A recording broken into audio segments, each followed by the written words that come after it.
Today I thought we'd delve into the depths of whiteness, and to do so we will go on to Everyday Feminism, and although we won't sign up, we will look at the synopsis and some of the details provided on a whiteness course. I don't have the $90 to take this course, so yeah, I'm not paying for that. But to look at some of the modules and information provided will give us a better opportunity to understand what is offered by this course, and how best we can use it to better our communities. Let's not forget, white skin is fine, whiteness is terrible. And if Twitter is anything to go by, we really need to consider a white genocide as a viable option to deal with 10% of this world's population that are discriminating against all those poor ethnic minorities. Healing from Toxic Whiteness, an online training program for white people committed to racial justice. Well, at least there's a program that exists for white people where they're not going to be made out to be bad people for having something for them. If ever there was a time in recent history for white people to take action to end racism, this is it. The election of Trump has shaken white people's understanding of racism to its core.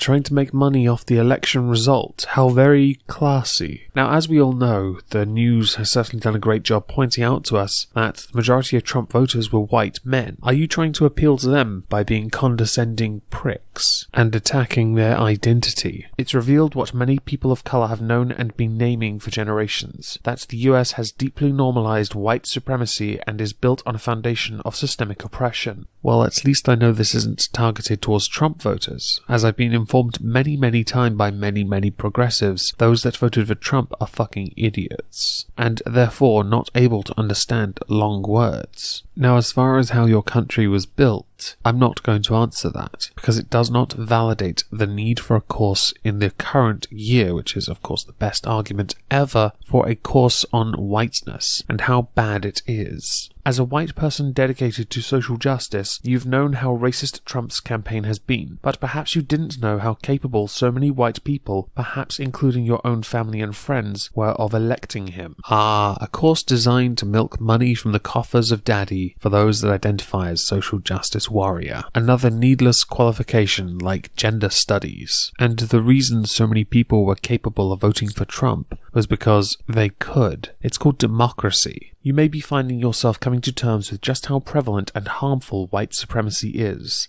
and how your white privilege has kept you ignorant and in denial of this reality in the first place. Chances are, if you identify as a social justice warrior, you have already been made well aware of your own white privilege, and it's highly likely you also don't know much about this white supremacy because you live within a social justice safe space. So when Trump's policies start rolling out, you know you want to be fighting alongside people of color, but you also know that you may feel frozen in place by the feelings of shock, confusion, denial, and guilt that many white people have been dealing with since the election. I've heard this terminology used a few times where the idea of fighting comes up, and I don't quite understand how social justice is going to fight. Is it going to be more protesting because that gets them everywhere? Or is it going to be destructive tactics? Is it going to be disruptive tactics? Is it going to be just passive aggressive? Or is it going to be blocking everyone on Twitter until you have no one left but fellow social justice warriors, all of whom are white? It's understandable for white people to have those feelings as they begin to notice we don't live in a post-racial society, as we've been taught, and how pervasive systemic racism actually is. Oh, how cute! Making people think that they're racist with further misinformation. That's adorable. You just don't want those feelings to stop you from taking action. This starts with not running away from the racism that exists both within yourself and your communities. Instead, it means acknowledging it, and that is a painful process. It's quite a dangerous idea to push that everyone of a particular race holds within themselves a form of racism towards other people of other races. Now, since the West is predominantly white, naturally, these virtue-signaling fucks are going to play the card of all white people are naturally racist, regardless of how they've been brought up to not treat people differently based on their race. It's quite a nasty idea that you look at someone who's white and just say you're racist. That behaviour is more commonly known as racial profiling, something I do not agree with in the slightest. With our unique compassionate activism approach, you can learn how to hold that pain of racism in a way that's healing and comes from a place of love and justice. I am curious, if someone does manage to come up with the money to go through this course and successfully completes this course on their toxic whiteness, are they healed of it? Do they just live recognizing it at all times? Is there some way they can go about banishing toxic whiteness? Do they have to go through some kind of exorcism? Do they have to maybe go to Africa in chains with the word sorry written across their chest or something? Once you notice how insidious and ingrained racism really is, and how often you find yourself unintentionally upholding it, it can feel like your whole worldview is being shaken. Based on what little information we have read so far, it's very hard to say what this course would offer in the way of combating toxic whiteness. So I'm now inclined to go to the modules and to the segment just before called What You Will Gain, instead of continuing reading, so we can go through each module in turn and best understand, if at all, how this course would help deal with toxic whiteness. Just to clarify one little thing, racism exists everywhere around the world. Not just some white people who treat people of other races differently. There are other races who explicitly go out of their way to treat other people of other races like trash because of the colour of their skin. It is ingrained within their societies. It's the same with religion. It is the same with employment. It's like a class thing. It exists. But singling out white people is very irritating. And fascinating, of course. What will you gain? This online training program is based on the compassionate activism approach and is designed to teach you the very healing practices that white supremacy and other forms of systemic oppression desperately don't want you to have. Through this online training program, you will be able to identify the pain that's behind your resistance and struggle to take action for racial justice. Give your pain the gentle, loving care and attention it deserves, while holding the space for others to do the same. Get back all the time and energy you normally spend on feeling confused, anxious, and angry with yourself and others around racism, and direct them towards taking action instead. Stop being scared of discovering how you've been harmful and welcome the opportunity to hold yourself accountable in order to restore loving justice. Get alternatives to silencing others or coddling other people who are being harmful. Engage in dialogue with other people without letting fear drive you. Help other white people transform their ignorance and defensiveness into greater consciousness and motivation to act in that solidarity with people of colour. I think we all know what you'll really obtain once you complete this course. Your white guilt badge for defeating the white guilt gym leader.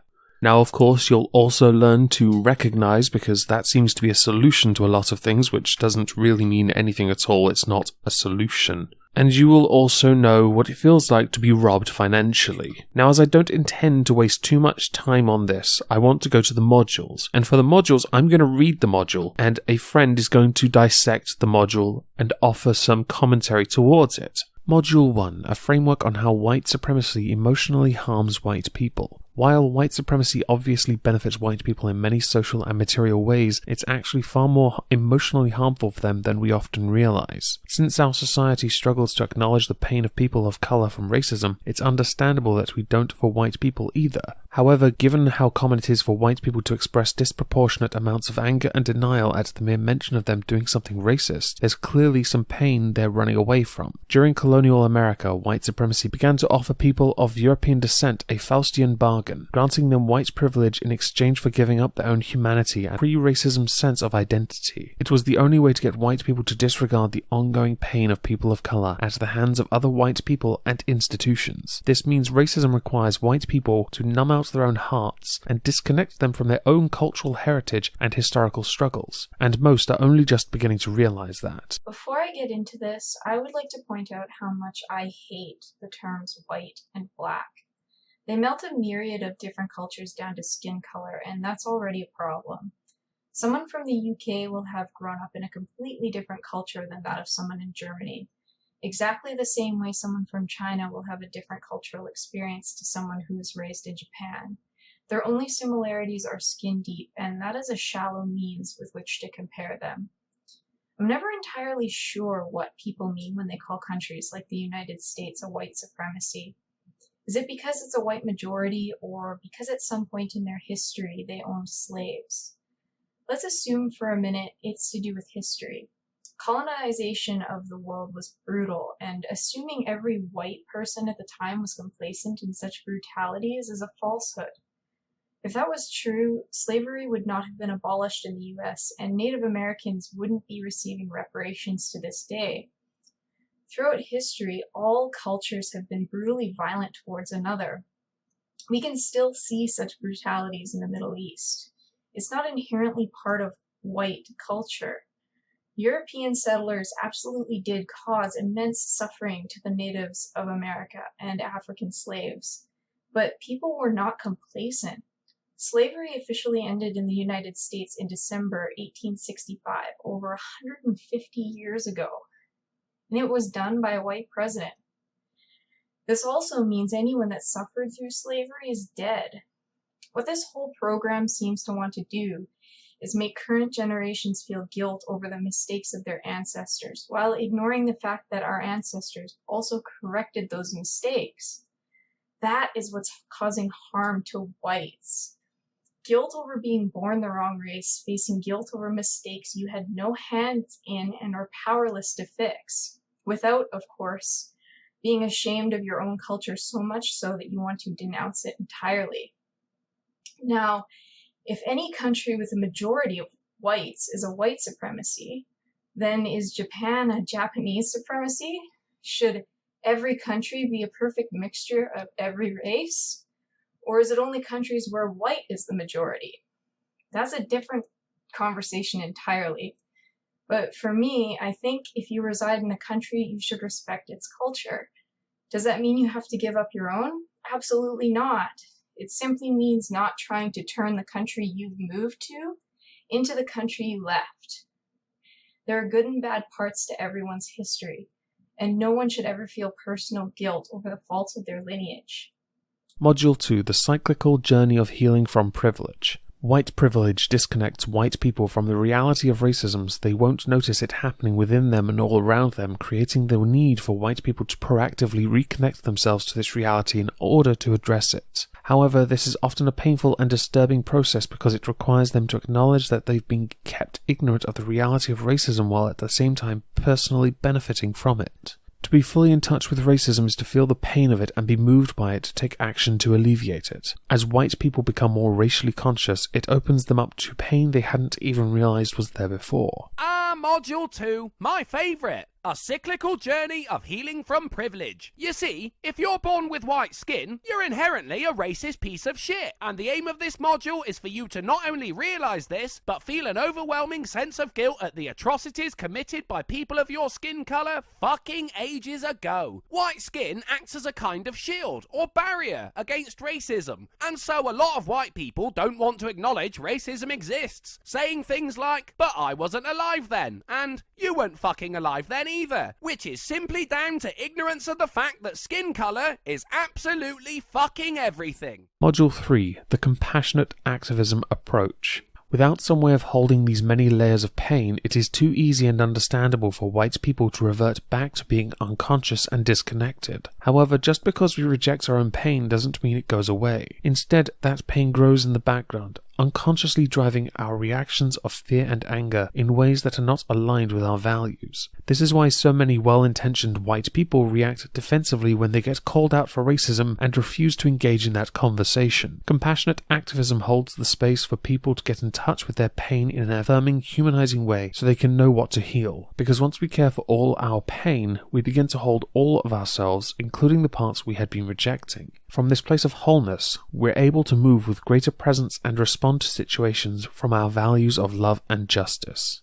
Having guilt is one thing, but if you really want to make sure everyone knows how guilty and #woke you are, why not get involved in compassionate activism? Like with any tamed animal, white people might snap back to their primal ways and just enslave everything and cover everyone with mayonnaise. You know, crackers be crackers, am I right? But we don't want them to do that, and like any wild beast, it's important to make sure that they're on the right side of history and on the right path. The good right, of course. And we have to keep reminding them that while they will never truly let go of their toxic whiteness, there will always be ways to suppress that primal urge while also acknowledging it. Next, we're going to Miss Steam, who's going to dissect Module 4. So, Miss Steam?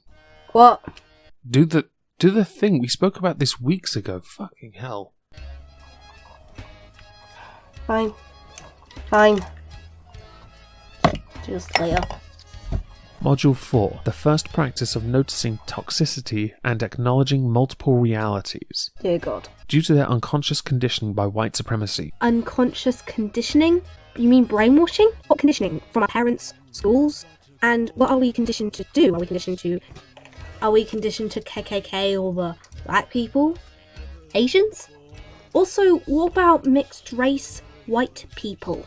Or do they not exist in your quirky universe? Many white people, even when they understand racism is wrong, don't realise how often they associate white culture and experiences with what's normal and good. Okay, so white culture is apparently American and English culture. American English population is predominantly white, including mixed race white people. There's no facts to base the solution you have written, which I have to suffer by responding to. So if you're going to teach us, we need a little more than kosher white dog. This often leads them to struggle with acknowledging that their experiences may not actually be the norm. Conforming to a standard, usual, typical, or expected. You expect that the majority of white people are toxic white supremacists, but then you say it's not the norm. There isn't one bit of logic in here. I am gonna kill myself. Learning to recognise toxic whiteness and engage with it can ground white people in what is actually happening rather than filtering the world through the lies of white supremacy. So your skin colour is toxic. I love how history repeats itself. So when you say ground white people to see what's actually happening, you mean force us to see what delusions you see. Sorry, I can't just dismiss science, facts and common sense by screaming white supremacy. If you don't mind, I need to get away from this stupidity. Back to you, Omegon. It's a toy, I promise. It's, I think, maybe? Let's go to Module 5 before I think about this too much. Module 5, the second practice of humble curiosity and gentle mindfulness. When we hurt someone unintentionally, we generally feel pain at realizing that. However, in order to avoid feeling that pain, we often tend to engage in a lot of denial and judgment in order to shift the focus away from original harm we've caused. That's why leaning in with humble curiosity, embracing the idea that maybe we don't know everything and there's more to understand, opens us up to explore what's happening within us without judging, shaming, or blaming ourselves or others. With this curiosity, we're able to stay with our feelings until we get to the core pain at play. This helped shift well-intentioned white people away from denying how they're expressing racism and towards exploring what implicit biases may have surfaced in them. That way, their energy can be channeled into acting in solidarity with people of colour rather than against them. Module number 5, the second practice of humble curiosity and gentle mindfulness. Quoting directly from the module itself, when we hurt someone unintentionally, we feel pain at realizing that. This is called empathy. So in order to avoid feeling that pain, we engage in a lot of denial and judgment in order to shift the focus away from the original harm we caused. This is known as self-serving bias. What this module is trying to do is show that as a white person, you are guilty of what other white people have done. And while you might have empathy for someone who's experienced some sort of racism or systematic oppression, you as a white person will use the excuse that you haven't done something to someone, so you are not to blame, which they are ascribing to be self-serving bias. You are distancing yourself from the problem as much as you can. Look, if you've done something directly to someone else, you do have a responsibility there for how that person feels. But if you haven't done something directly to someone, then you are not responsible for how they feel. This module is saying that because of your skin color, you are directly responsible for how anyone felt because of other people with your skin color. That is blatant racism. But that's what this course is all about. You are white, you have privilege. Anyone who doesn't have privilege suffered because of you, and you have a duty to give reparations to that person, whether emotional, financial, what have you, until they feel better again. So in summary, this is a bullshit course on you are white, you feel guilty, you're responsible for making everyone feel good. For those that are wondering why I've stopped where I have, I would like to firstly thank Madcat for doing this for me, but also I've left a link below and I'm going to play a couple of clips from it of a video, a stream, a seminar, an hour 40-something minute long seminar for this course. Now on Madcat's channel it's thumbed down quite a lot, so if you do go and watch it, please thumb it up, because the fact he's even got it to begin with is amazing, and it's definitely worth a listen. What can they do? Because a lot of folks are very confused. There's a lot of fear. There's a lot of anger what's happening, and not quite sure about what to do about it, right?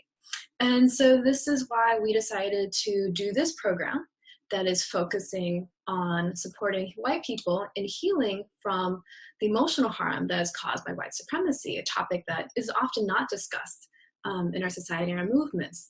Understandably, given how we're still, as a society, really struggling to acknowledge how people of color are being harmed by white supremacy. So we haven't really had a lot of conversation about how actually people with white privilege are also being emotionally harmed, though at the same time, obviously receiving a lot of benefit materially and socially from white privilege. We're going to get started now.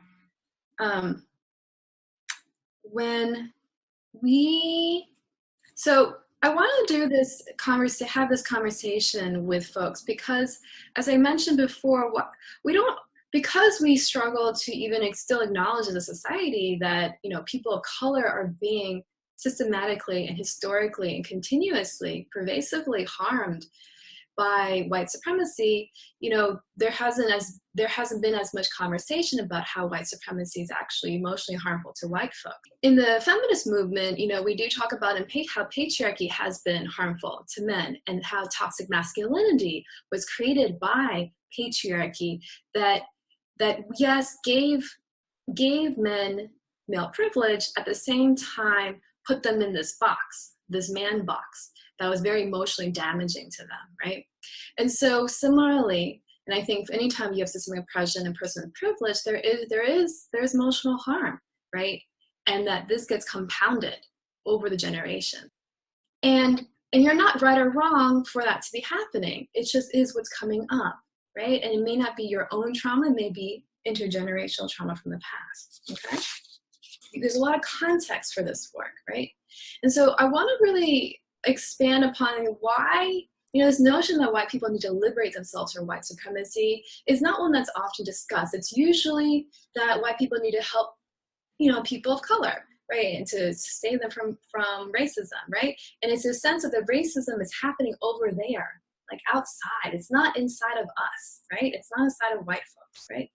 And that's not really what we're talking about, actually. What we need is to understand that white supremacy was something that was taught to all of us, right? It was something that was taught to all of us. People of color, we have our own personal experiences and our collective histories that counter the lies that white supremacy taught us. However, white folks don't have that unless they proactively sought it out. They've been intentionally kept ignorant of it, right? And so it's just as the people of color need to do the internal work to free ourselves from internalized oppression, internalized racism, white people also need to do the same, right? And the first step, of course, is to understand that you too have been unconsciously conditioned to think and act in everyday racist ways, right? And the lie that how white supremacy taught that being a racist is one of the worst things that you can be. So you're either a good person who's not racist or you're a bad person who's not racist. The fact of the matter is we all have these biases, right? And the question is, what are we going to do about it? And then we also need to think about what has happened to us that make us not care in the face of violence. What has happened to the emotional system of people who will deny that racism was at play when 12-year-old boys are gunned down by police, right? Or little girls in their own homes, right? Even the killing of children, right, is still is still being like, oh, well, that's probably justified, right? There's probably some reason, right? So we got to really think about this, and what have we cut ourselves off from in order to continue to be in denial, right? Because when we cut ourselves off from that pain of acknowledging the violence and happening in front of us, right? That's cutting ourselves off from ourselves, right? And so the work is about restoring ourselves to emotional wholeness. And that's why, the work is individual, which will lead to an individual personal liberation, which will then lead to a collective liberation, right? But the work starts with yourself. And that's what this program is about. That's what this workshop is about. It's not about doing stuff out there, like doing the stuff, taking care of your own house, that will lead to being able to do the stuff out there. But you gotta start with yourself, right? Because that's all you got, actually. Module 6. The third practice of compassionate self-accountability and radical education. Once we're aware of the pain we're experiencing, we can take responsibility for how we had not been attending to it before. This involves acknowledging what you've done, how it contributes to systemic racism, the impacts of both realizing and not realizing that have had on you, and what you can do to make amends. That's very strange. I don't quite remember myself owning slaves. The vast majority of white people were just as poor as the black people. Or, at the very least, not far from being just as poor. Making amends means addressing your white privilege, examining how it allowed you to ignore the collective harm you've contributed to because it personally benefited you, and to not run away from that truth. I think the only people who needs to make amends are people like you. People who guilt others. The very fact that you're trying to talk down to people like this proves that you are not in a position of oppression. This raises a crucial question. How will you realign your actions with your values to not contribute to collective harm? It begins with listening to the perspectives of people of color and learning how your ignorance has upheld a legacy of systemic racism. Let's talk about systemic oppression here. My people have always been oppressed by the human species. Every single day a candle is blown out. Firekins like myself are obviously not welcome, because, ooh, we caused a problem, you say. A cousin of mine was actually killed in Australia by human beings, in cold blood I may add, simply because he was a so-called forest fire. Hey, if we firekin want to swallow an entire forest, it's nobody's business but ours. Fucking humans. I find you all despicable. Oh, and thank you, Omegon, for letting me be a part of your video. Module 7, the fourth practice of compassionate truth-telling and consciousness-raising inquiry. Since systemic harm happens in relationships, part of the healing process involves taking actions to restore those relationships with both people of color and white folks. Once you learn how to be in touch with your pain and take responsibility for having caused harm, you will then be able to do the same for those you have harmed. You will also be able to share these experiences of healing with your community of white peers so that they may learn from them. In holding the space for ourselves to share our truth, we are more able to hold space for others as well, even when that truth is different from our own. In engaging with other white people in particular, you can work towards raising consciousness, interrogating biases, and confronting the impact of those biases on people of color. The fourth practice of compassionate truth-telling and consciousness-raising inquiry. Which, gotta tell you, sounds like some sort of mystical bullshit. So right off the bat, that sounds right up my alley. Let's move on with the module, or at least the description of the module as we currently have it.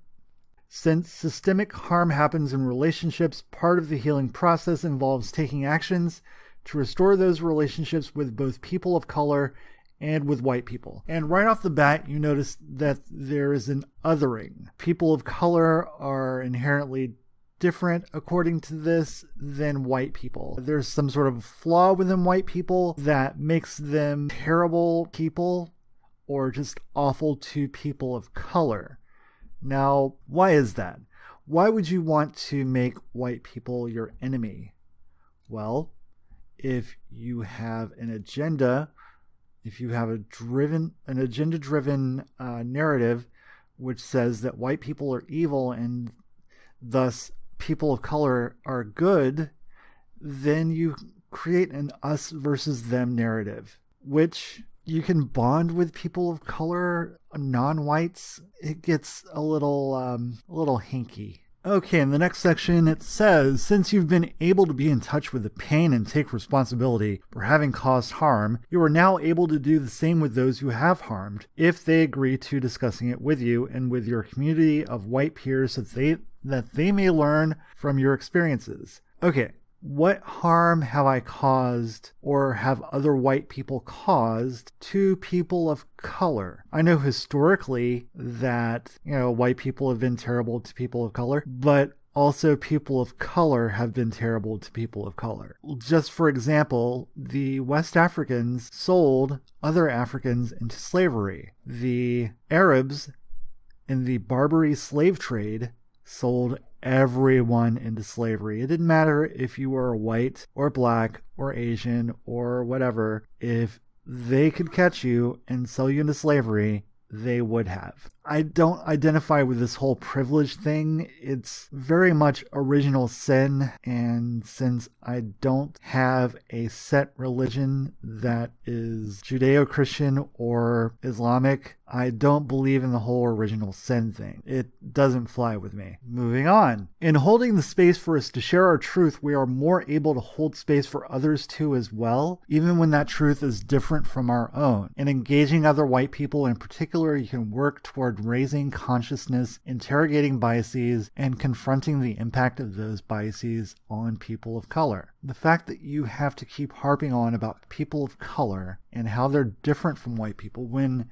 in fact, they are not. The only differences between people is cultural. It seems really racist to me that you would go on and on and on about how people of color and white people are different and othering white people in order to serve your narrative and your agenda. We're the human race. We're all the same species. We can all interbreed. This alone is proof that we are the same on the inside and biologically. To suggest that white people are somehow different from other peoples is just the most racist thing possible. Module 8. Fifth practice of shared envisioning and compassionate non-cooperation. Damn, that was a tongue twister. Now let's read this first without context. When we view someone as our adversary, then much of our time and energy goes into dealing with the resistance present in our relationship. However, once we've reconnected through compassion and mutual understanding for our respective truths, we are able to identify our shared values and of ending racism. Only then can we co-create a vision that is inspiring and strategic in order to advance our shared goals. Sometimes, though, we cannot or do not want to collaborate with certain people, and that is okay. In these moments, we can choose not to work with them, without making them wrong for it or retaliating against them for it. Instead, we can wish them continued healing and growth so that we may be able to work together to build a more just, loving world in the future. Now, without context, this sounds quite benign and pleasant. This will show how important context is in every situation. Wall Street Journal, pay attention now. Do not make me put you in the naughty corner with the cone hat. Now let's look at some of the points from the context in which it belongs. This course is for toxic whiteness. However, once we've reconnected through compassion and mutual understanding for our respective truths. Okay, here is where it gets a bit iffy.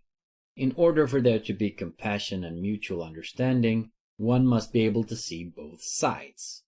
With the context of toxic whiteness, it implies that everything is white people's fault.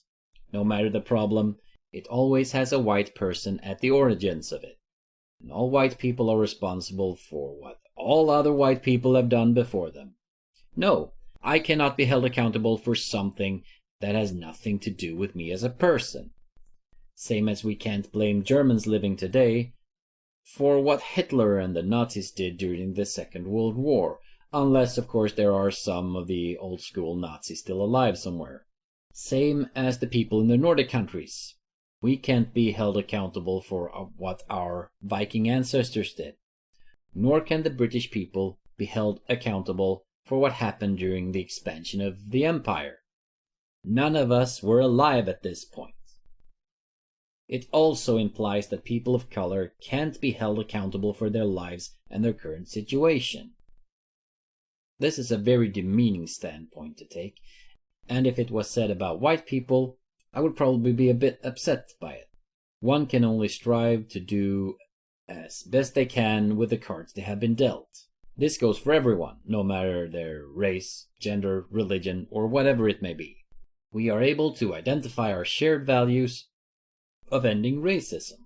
This is probably where I would differ quite a lot from the author of this. To me, the best way to combat racism is to ignore it. But what about the real racist, you might ask? Well, there are of course these morons. But if we all work towards not seeing people for the color of their skin, sooner or later racism will be forgotten. I'm reminded of Morgan Freeman's quotes, and it rings very true to me. Black history is American history. How are we going to get rid of racism until... Stop talking about it. I'm going to stop calling you a white man. Yeah. And I'm going to ask you to stop calling me a black man. Sometimes, though, we cannot or do not want to collaborate with certain people, and that is okay. Now, with the context of toxic whiteness, these certain people would probably fall into two categories. Either the full-blown racist KKK or Nazis, and whatnot. And people like me who refuse to acknowledge toxic whiteness and systemic racism as a thing.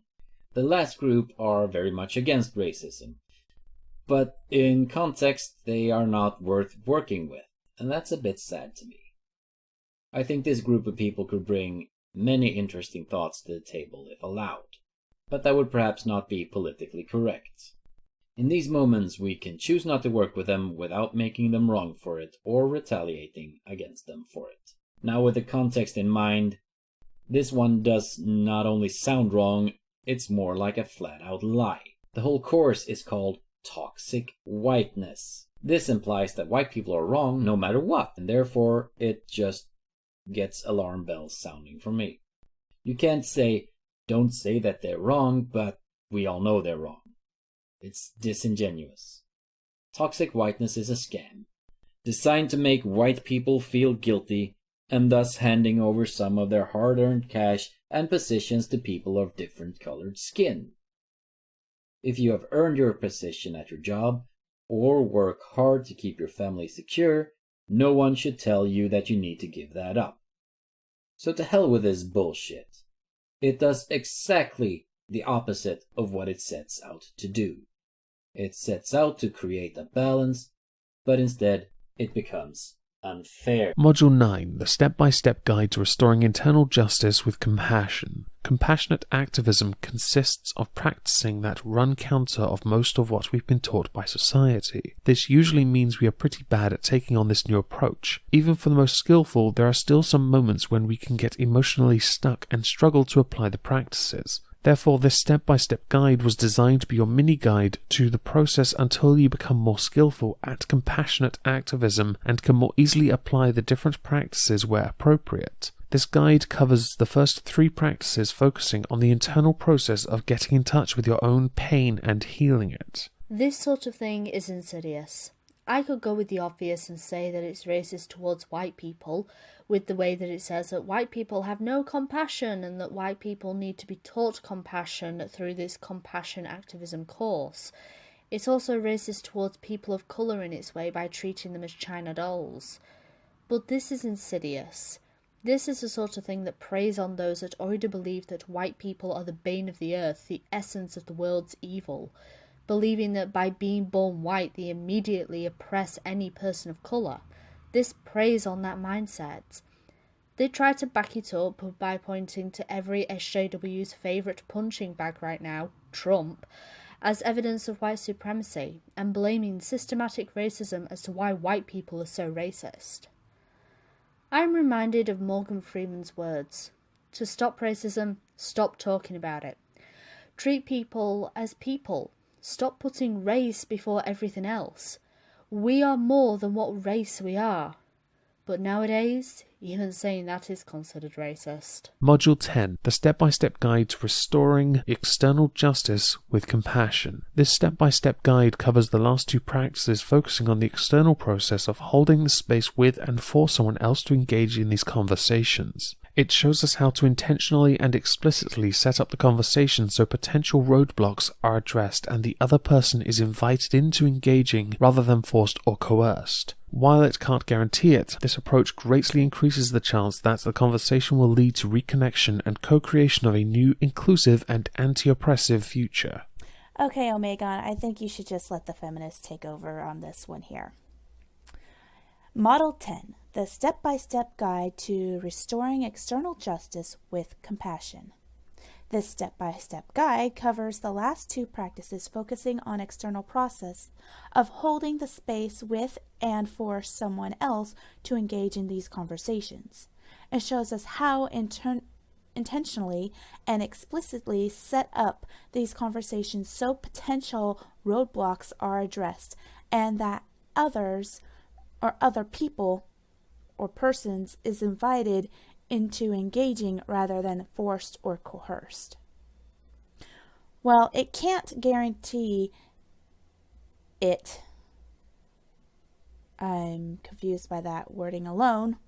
This approach greatly increases the chances that the conversation will lead to a reconnection and the co-creation of a new, inclusive, and anti-oppressive future. Now, I do know that this was irritating you, Omegon, and I'm going to probably break this down as a feminist myself who views the third wave feminists as the fucking retarded group that they really are, which this happens to be promoting. It's promoting dogpiling on people whose ideals are not to your standards, or rather their standards. Talking about inviting others into a conversation to help point out how your views are incorrect while theirs are correct. Forced or coerced, if someone doesn't want to be invited, they won't join.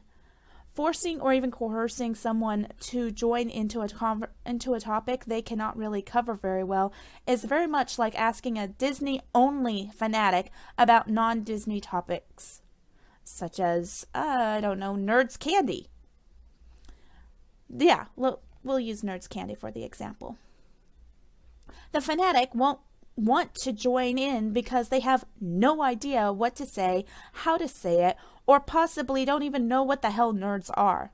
You can tell them that there are really super tiny candy bits coated in sugar and sold by Willy Wonka Candy Co., but they still won't know what it actually is. And this in turn not only dogpiles people who are actually familiar with the Nerds Candy themselves into how Nerds Candies are not really a safe thing for children to consume under the age of 3, choking hazard and stuff.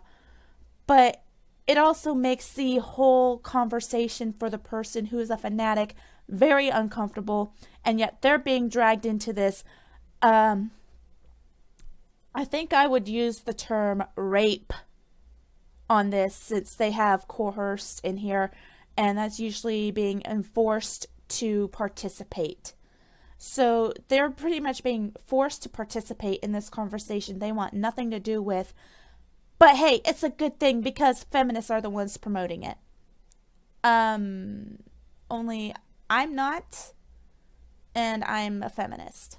Before we continue and finish this video with the who this program is for, I would like to thank everyone that has contributed to the module dissections, or the module description dissections. Please go subscribe to them because they are all amazing content creators and their channel links are below, so please go subscribe. Who is this program for? This online training program was created for white people who understand that white people and racism are serious problems and are committed to building a more just, loving, and equitable world. So if you are somebody who experiences white guilt, for whatever reason, because of something happening in the world that is entirely your fault, please go subscribe to this program, pay for it, and help yourself by healing and understanding your toxic whiteness. I am somewhat surprised Angela Merkel isn't promoting something like this. Are tired of witnessing the daily manifestations of white supremacy within and around them and want to do something about it. Surprisingly, this subject comes up in the very seminar I mentioned earlier when Mad Cat dissected the module description for Module 5. It is referenced with patriarchy, and of course it would be. And you are more than welcome to go and look at that video and, well, get context, understand it, learn and accept your whiteness. Want to move beyond merely acknowledging things like racism, white privilege and white supremacy to actively undoing the hold these forces of oppression have over their lives, are ready to do the emotional work necessary to get to the next level in their social justice journey. Please note, while this program is geared towards helping white people heal from toxic whiteness, it is also open to people of color interested in better understanding the emotional resistance that many white people have to addressing racism within themselves and their communities. I truly feel sorry for any white person who feels or is made to feel guilty for the colour of their skin, because I don't care what the colour of your skin is. I'm going to treat you the same regardless. And while I know there are some people who will treat you different because of the colour of your skin, this course is being targeted in a country or in countries where people are learning to accept each other more and more by the day. And having groups like this or courses like this, movements that exist that promote this, are bullying people into doing this or feeling guilty to then go do this. You see people wear chains, white people saying, "I'm sorry." The white guilt is so strong in that and in this course that it astonishes me there are any people left that can be bothered to tolerate you. There are people who treat people different based on their skin, and it is not solely applicable to white people, and the fact you have singled out white people because in countries that were predominantly white and are now not as much predominantly white but are more progressive shows that you are not so much interested in understanding the individual, but instead looking at them as a group and deciding that they, as a group, are responsible in current year for what has already happened. I take no responsibility for anything my ancestors have done, and of course mine are a little different. But the fact remains, it shouldn't matter what the colour of our skin is in current year, yes, ironically used current year. It shouldn't matter at all. And using these courses isn't progressive at all, because it makes people feel sorry for themselves, it bullies them, it guilts them, it harms them. It doesn't challenge them intellectually to feel guilty for what has happened. Thank you all for listening.